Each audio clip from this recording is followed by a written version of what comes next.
अब आपको सावधान करने वाली ये खबर है, इसे ध्यान से देखिएगा क्योंकि ये खबर सीधे आपकी सेहत, आपकी हेल्थ से जुड़ी हुई है और इसीलिए इसे मिस करने की बिल्कुल जरूरत नहीं है। गर्मी का मौसम है, रसीले फलों का स्वाद लेने के चक्कर में कहीं आप जहर तो नहीं चख रहे? हम ऐसा इसीलिए पूछ रहे हैं क्योंकि मुनाफे के चक्कर में फल और सब्जियों में इंजेक्शन का इस्तेमाल किया जा रहा है जो आपकी सेहत के लिए खतरनाक, बहुत खतरनाक है। हमारा मकसद आपको डराना नहीं है बल्कि आपको सतर्क और सजग करना है। आपकी सेहत से सीधे जुड़ी हुई रिपोर्ट आपको जरूर देखनी चाहिए।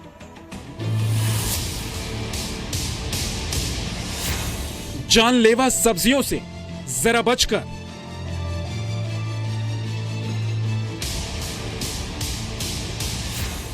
रसीले तरबूज में ऑक्सीटोसिन का इंजेक्शन।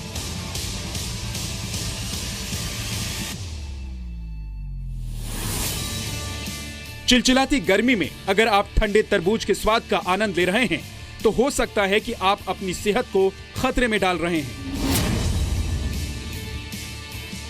क्योंकि लाल तरबूज के अंदर लगाया जा रहा है केमिकल वाला जहरीला इंजेक्शन।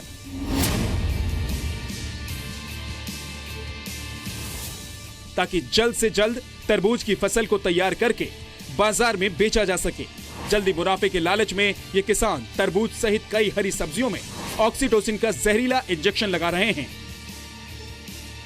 दिल्ली के नजदीक यमुनानगर के खेतों में ये किसान फसल को जल्दी तैयार करने के चक्कर में छोटे छोटे तरबूज, खरबूजे, घिया, लौकी जैसी कई हरी सब्जियों में इंजेक्शन लगा रहे हैं। इंजेक्शन लगाने के बाद सब्जियां और फलों का आकार अगली सुबह बढ़ जाता है और आपकी सेहत के लिए ये फल और सब्जियां जहरीली बन जाती हैं। अगर कोई भी हरी सब्जी या फ्रूट नेचुरली पकता है वो तो स्वास्थ्य के लिए ठीक है और उसको खाना चाहिए।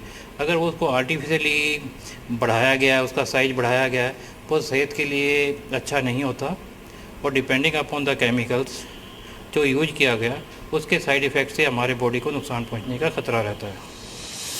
मुनाफे के चक्कर में आपकी जान खतरे में।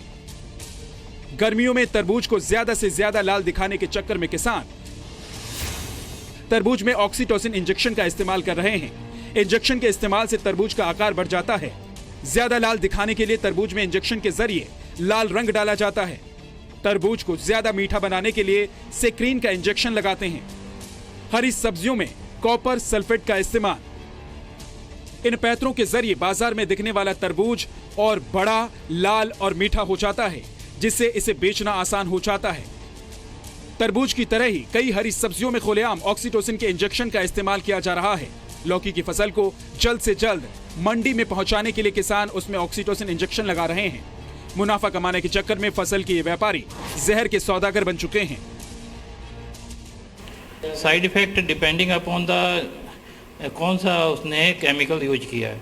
तो जो शॉर्ट टर्म इफेक्ट आते हैं जैसे जी मचलाना, उल्टी आना, और जो लॉन्ग टर्म इफेक्ट हैं जैसे कैंसर होना, इस तरीके के लॉन्ग टर्म इफेक्ट मिलते हैं, बॉडी में मिलते हैं। अगर उसका आर्टिफिशियल राइपन हुआ है और उसने अच्छी क्वांटिटी में, ज़्यादा क्वांटिटी में अगर उसको ले लिया है तो उसको जी मचलाना, उल्टी आना, ये डायरिया होना, ये कॉमन हो सकते हैं। ऑक्सीटोसिन के इंजेक्शन के इस्तेमाल पर पाबंदी लगाए जाने के बाद भी खेतों में खुलेआम इन इंजेक्शंस का इस्तेमाल किया जा रहा है। इंजेक्शन से तैयार फलों और सब्जियों के इस्तेमाल से आपके शरीर में खतरनाक केमिकल पहुंच रहे हैं जो आपको बहुत बीमार कर सकते हैं। इसलिए जरूरी है कि सब्जियों और फलों की खरीद से पहले उनके आकार और रंगों के मायाजाल में न फंसें और पूरी सावधानी के साथ इनका इस्तेमाल करें ताकि आपकी सेहत सलामत रहे। ये रिपोर्ट जी मीडिया।